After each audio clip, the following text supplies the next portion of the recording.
Hey there, it's January 20th, 2011. It's Thursday, it's 11:35 p.m. and I just got home from a birthday gathering for my friend, and it was pretty good. Had a couple of beers, and I could tell that I'm getting older, or my ability to let go in terms of alcohol has definitely changed. But yeah, my ability to just down drinks or drink more heavily has changed a whole lot over the years. Before, I would probably drink a handle of Jack Daniels every night on top of, a squadron of beers. But, yeah, that was back in the days, in my early 20s and my mid-20s, back in my reckless days. Reckless. But yeah, it was good. We had a few new friends, and yeah, I don't know. I was talking to one of my good friends, Elle. I don't know. I'm trying to think of a way to just, it's like friend, ambiguous friend number 1, and friend number 2. Maybe using first name initial may not necessarily be the best way, but at this point my life is pretty much out there in the open for the digital world to see.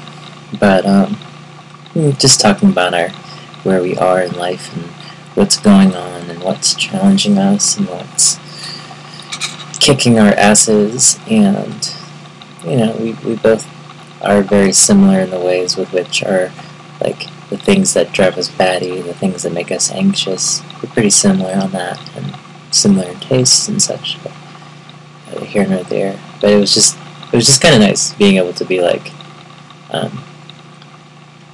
oh my god, this thing is bothering me, and such, and then being on point and being like, yeah, me too, and and then you get it out there, and then there's that feeling when you get home and all the electricity of hanging out is starting to fade, to dissipate, as the French say, and I don't know. So back to my room. But it is a lot better now. I have a full-size bed. That's right, a full-size bed. This bed is not joking around. On top of that too, there's a futon cushion just in between that. Bam, and lots of blankets and pillows. More pillows than I have the need for. That's usually how I like to roll. I like to have hundreds of pillows. At the moment I have half a dozen pillows, which still is pretty exorbitant, but again, that's how I roll. That's what I like to do. So, some places in life I feel like it's okay to be excessive, like the number of pillows. That doesn't make you a bad person. That just makes you a person who likes pillows, a pillow-phile. So, I don't know. Just one of the things I was talking about, is just about the R word, romance, and then also talking about money. How we both wish we had lots of money. Just some of lots of money, that's all. Just some. But, and I could speak to her a lot in video game terms, and I was just, speaking in the language of real-time strategy games, RTS, for folks who are down with video games. The idea of RTS video games is every second counts, every action counts, so that's one of the principles. But and it's very interactive.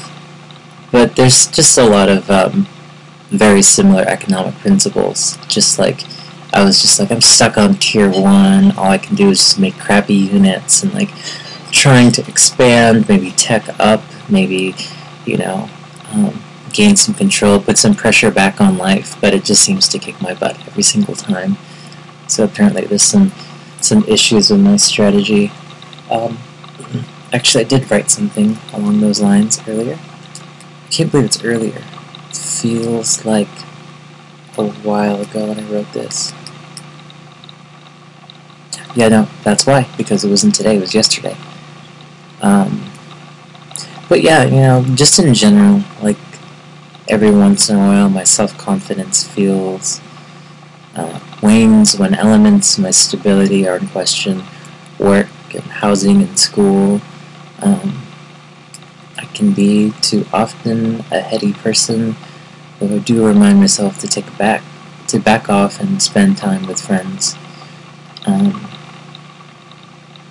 But it doesn't feel good knowing that things can completely swing in the opposite direction when you feel like everything you're doing is right. And I wrote this in the morning. Mornings like this, I remind myself that this is also an opportunity to break out and change the things I don't like.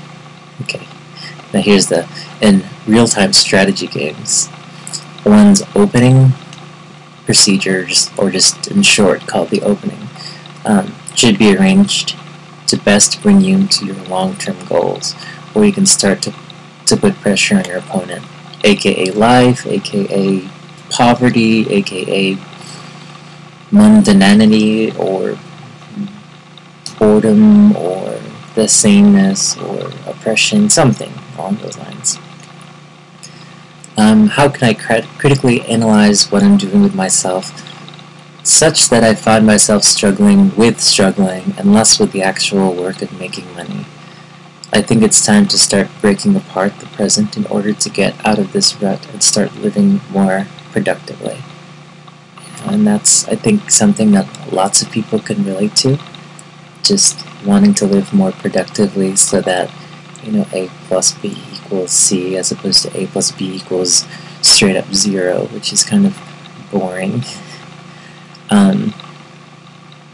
But it's been, you know, kind of, I got a message from my boss. I spoke to one of my managers last night about my issues at the co-op and hoping to work them out.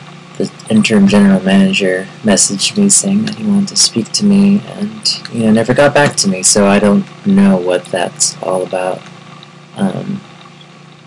But, you know, there's always this constant struggle with trying to make sure that I have security, that I'm doing the right things.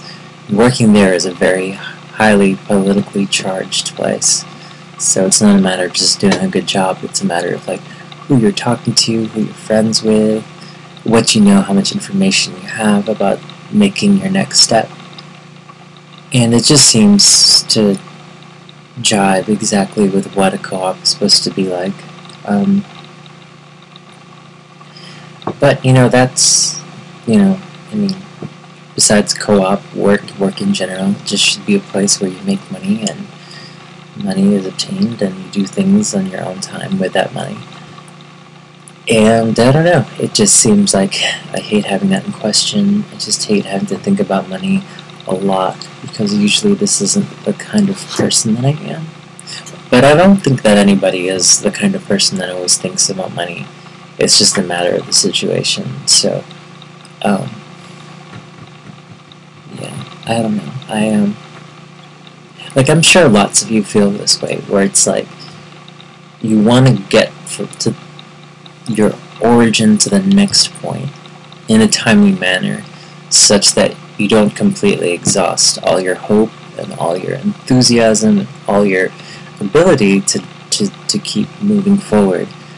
You know, and I find myself waning with that. It's like I need to keep moving and going and bust out, to break out.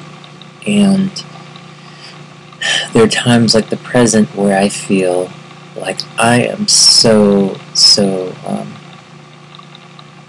pushed to the limit of what I'm able to do emotionally, in terms of resisting and being strong,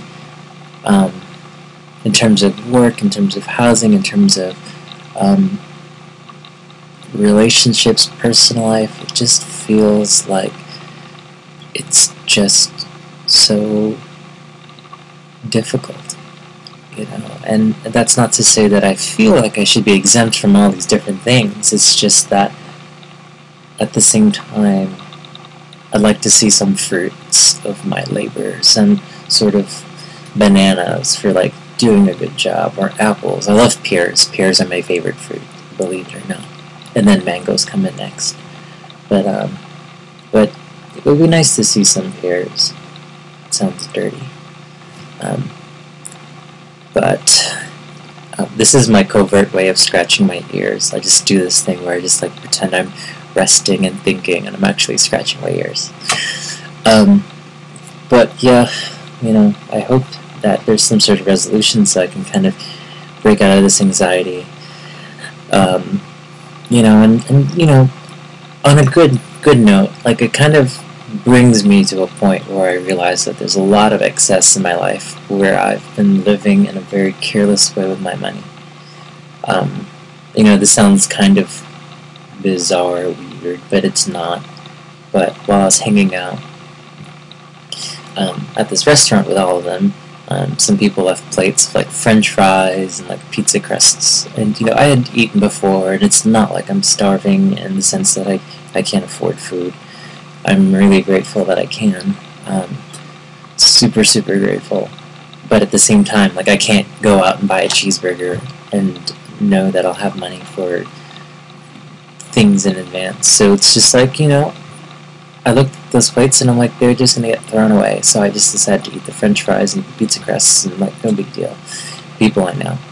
Hopefully they don't have any like mouth diseases. But I mean, it's just amazing how like suddenly like these little things are starting to stand out for me. You know, for a while I'm like calculating how close can I get to maybe affording one-day SRS, sexual reassignment surgery, or feminine facialization surgery, all these different things that I haven't decided upon, but like things that I might be thinking about. Or even on a more pragmatic level, like affording to go to school. And then suddenly I'm brought back to this level where I'm like, I need to think about like each little step just in case. And maybe that's probably one of the failures of my strategy in my opening, is just that I don't commit to one thing. I don't commit to savings as strongly as I do, or if I'm going to indulge, I don't commit in a way that like I'm doing exactly what I'd like to be doing if I'm going to be indulging. So it's like being very mindful about what I'm doing when I'm doing it. You know, and hopefully that this whole time period is sort of a lesson for me to kind of be very adaptive and commit to my strategy. My hope, my opening is to stop having to clean toilets, you know, eventually one day. To not have to be in this tumultuous situation where I am worrying about things on a day-to-day level. That's my hope. But we'll see, and in the meantime, it's I do have what I'm going to do before I head to bed is just kind of make a list of things that I can do immediately that will help me kind of boost my situation. So